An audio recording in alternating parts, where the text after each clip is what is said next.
ano ang dokumento na to. Okay.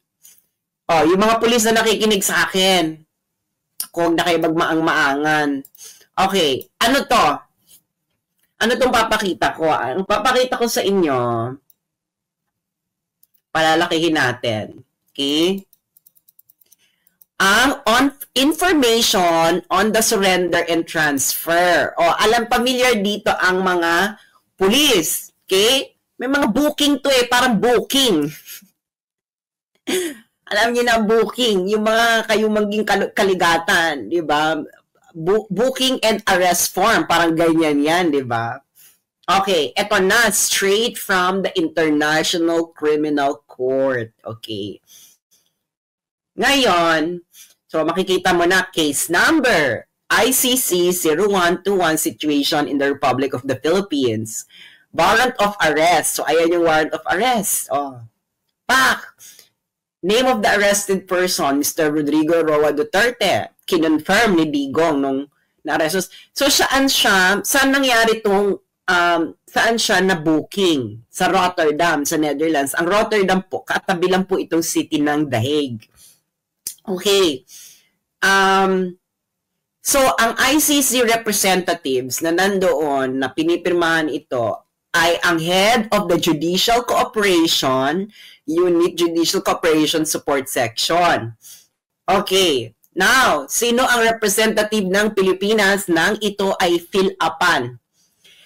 Ang ambassador ng Pilipinas sa Netherlands na si Ambassador Marcos Lakinalaw ba to? Lakinalaw. Ayan. Okay, ang sabi dito, ito ay to be completed prior to the surrender. Ibig sabihin, bago to dalhin mismo sa detention facility ng ICC, pipil-upan ito. Okay, ano ang mga check ba? Check! I-check, lalagyan ng check dito. Okay. Okay. Eto. Kasi importante ito. Okay? Okay. First, na dapat ma-answer ng yes or no. O, Quadcom. May kayo sa yes or no, di ba? Assistance of the interpreter during the surrender procedure. Yes or no? Not applicable. Kasi marunong naman mag-English si Digong. So, not applicable. Okay. So, hindi kailangan bigyan ng interpreter. Okay. Eto na.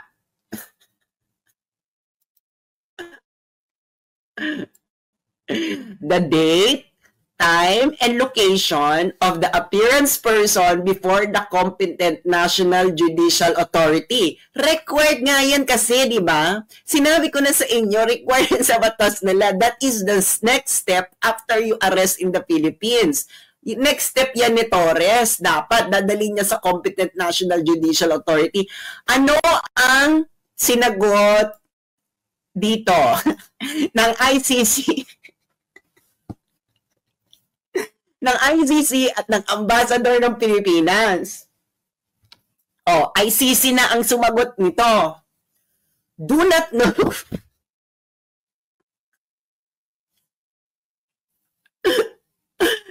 Ano mga pulis, mga sundalo? Oh, loyal pa ba kayo sa Constitution?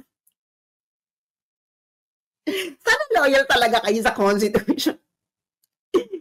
Oh, ICC. Galing ito sa ICC. Ang ICC ang nag-fill up ito. Kangaroo court kayo.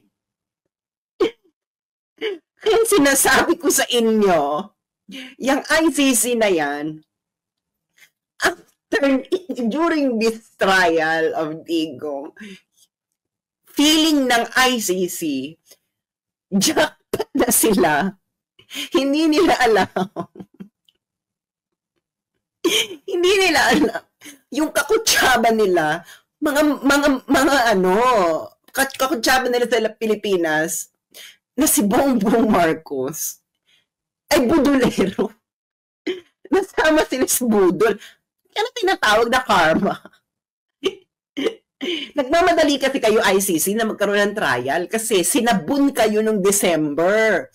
ng Assembly of States. Ang Assembly of States po, ito yung mga member states ng ICC.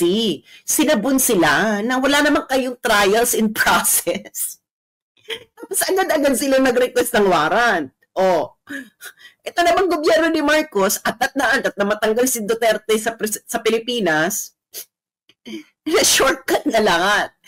And do you really think that this will be taken well by the majority of the people of the world? May batas kayo, hindi niyo sinunod.